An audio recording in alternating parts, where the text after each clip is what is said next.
মক্কার পথে যাত্রা 419 যাত্রী নিয়ে জেদ্দায় গেল বাংলাদেশ বিমানের প্রথম ফ্লাইট। মুসল্লিদের সঙ্গে দায়িত্বশীল আচরণের আহ্বান ধর্মমন্ত্রীর। এবং জুলাইয়ে শেষ হচ্ছে পদ্মা রেল লিংকের দ্বিতীয় অংশের কাজ। ভাঙা পেরিয়ে খুলনার পথে ছুটবে রেল, 4 জোড়া ট্রেন চালানোর প্রস্তাব। উচ্ছ্বসিত দক্ষিণাঞ্চলবাসী।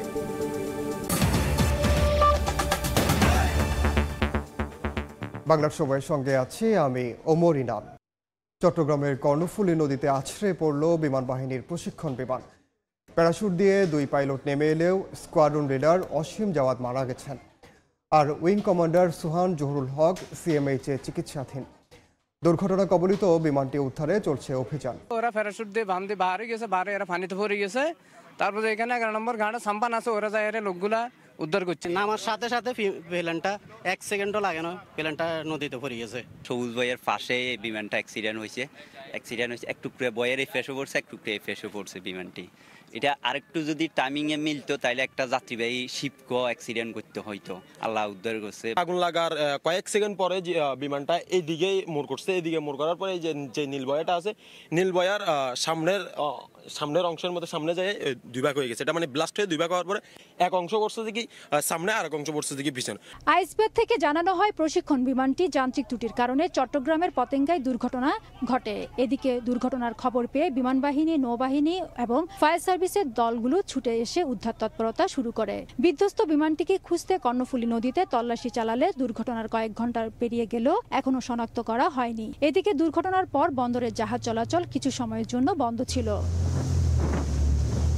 দুর্ঘটনার পাশেই সার্জেন্ট জহুরুল হক বিমান ঘাঁটির অবস্থান। দুর্ঘটনা কবলিত বিমানটি সেখান থেকে উড়াল দিয়েছিল। ফেরদৌস লিপি, সময় সংবাদ, চট্টগ্রাম।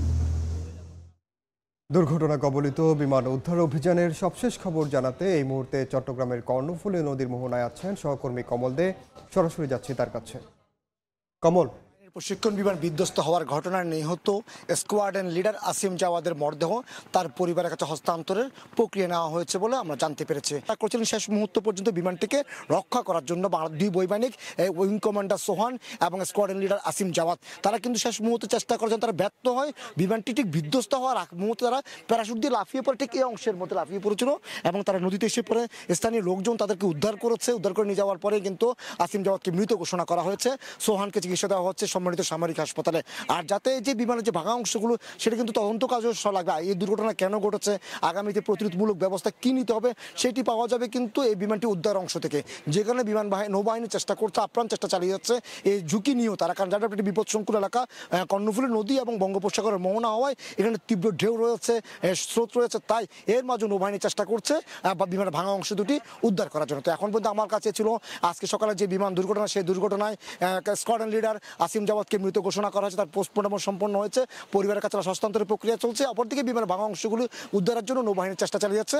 তার সর্বশেষ যাত্রা সকাল 7:20 419 যাত্রী নিয়ে শাহজালাল আন্তর্জাতিক বিমানবন্দর থেকে জেদ্দার উদ্দেশ্যে ছেড়ে গেছে বাংলাদেশ বিমানের প্রথম ফ্লাইট।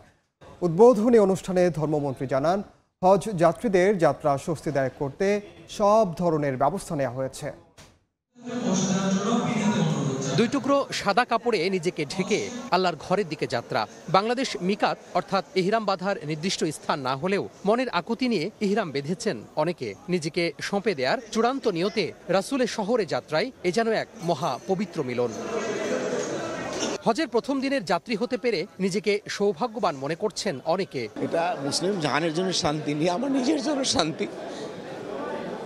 আত্মীয় স্বজন, মা বাবা মারা গেছে, সবার জন্যই চাইবো। আল্লাহর ঘরে যাওয়া এটা যে কত বড় একটা নিয়ামত সেটা আমি বলে বোঝাতে পারবো না। মক্কা মদিনা আজকে যাওয়ার সুযোগ হয়েছে, তা আমি চাই যাব, বাংলাদেশের জন্য দোয়া করব। 419 জন হজযাত্রী নিয়ে বৃহস্পতিবার সকাল 7:20 হজরত শাহজালাল আন্তর্জাতিক বিমানবন্দর থেকে জেদ্দার উদ্দেশ্যে ছেড়ে যায় বাংলাদেশ বিমানের প্রথম ফ্লাইট। এর আগে ভোর রাত 4টা 5 মিনিটে 409 মুসল্লিকে নিয়ে ছাড়ে সৌদি এয়ারলাইন্সের একটি ফ্লাইট।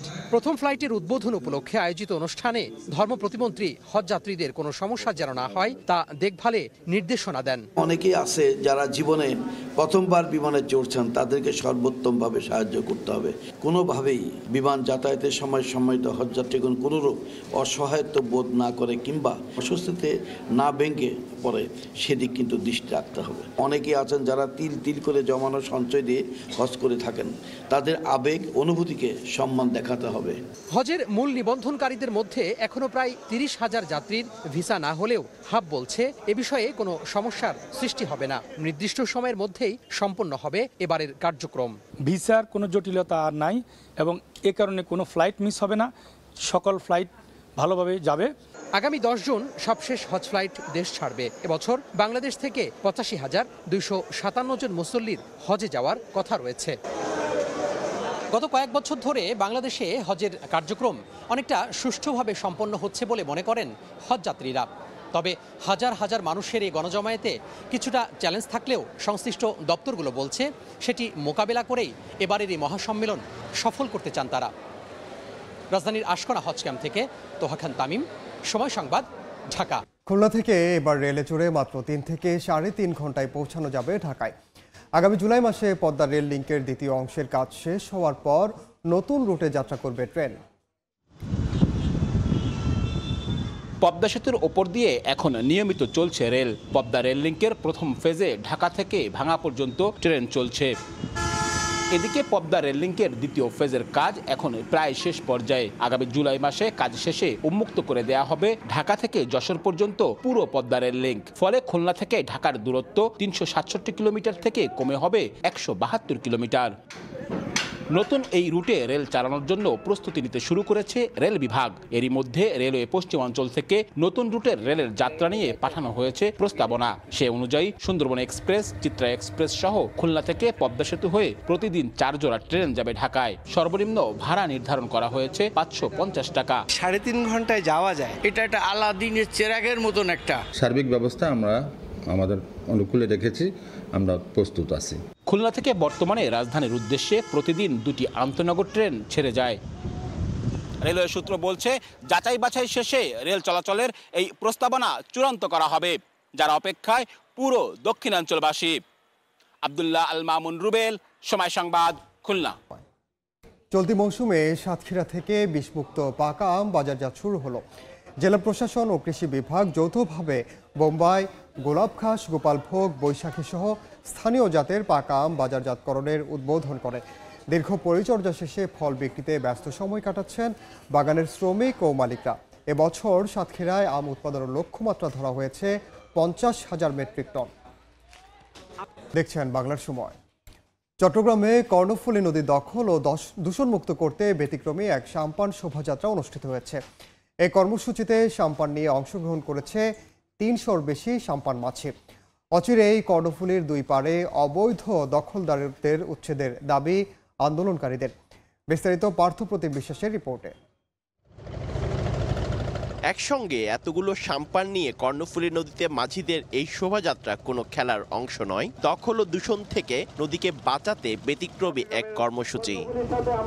দখল ও দূষণ মুক্তের দাবিতে বৃহস্পতিবার কর্ণফুলী নদীতে 3 শতাধিক সাম্পান ভাসিয়ে এই কর্মসূচি পালন করা হয়। এর আয়োজন করে চট্টগ্রাম আঞ্চলিক সংস্কৃতি একাডেমি ও কর্ণফুলী নদী সাম্পান মাঝি কল্যাণ সমিতি। আমাদের জাতীয় স্বার্থ, এই নদীকে আমাদের রক্ষা করতে হবে। সামাজিক আন্দোলনটা শুরু করেছিলাম মাঝিদের পেশা রক্ষার জন্য এবং নদী রক্ষার জন্য। 18তম আসর এবছর। কর্ণফুলী বাঁচলে চট্টগ্রাম বন্দর বাঁচবে, চট্টগ্রাম বন্দর বাঁচলে বাংলাদেশ বাঁচবে। আন্দোলনকারীদের সঙ্গে একাত্মতা প্রকাশ করে পুলিশ কমিশনার বলেন, অবৈধ দখলকারীদের বিরুদ্ধে আইনগত ব্যবস্থা নেওয়া হবে। আইন বহির্ভূত কোনো কার্যক্রমের মাধ্যমে যারা কর্ণফুলীকে দূষিত করবেন তাদের বিরুদ্ধে অবশ্যই আইনানুগ ব্যবস্থা গ্রহণের জন্য পুলিশ প্রস্তুত থাকবে। 2014 সালে শামনাদ ব্রিজের নিচে কর্ণফুলীর প্রস্থ ছিল 866 মিটার, এখন তা 410 মিটারে এসে ঠেকেছে।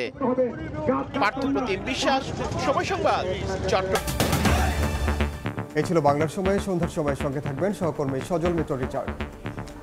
ধন্যবাদ ইনান আপনাকে। সন্ধ্যার সময় নিয়ে ফিরছি কিছুক্ষণ পর, সঙ্গেই থাকুন সময়ের।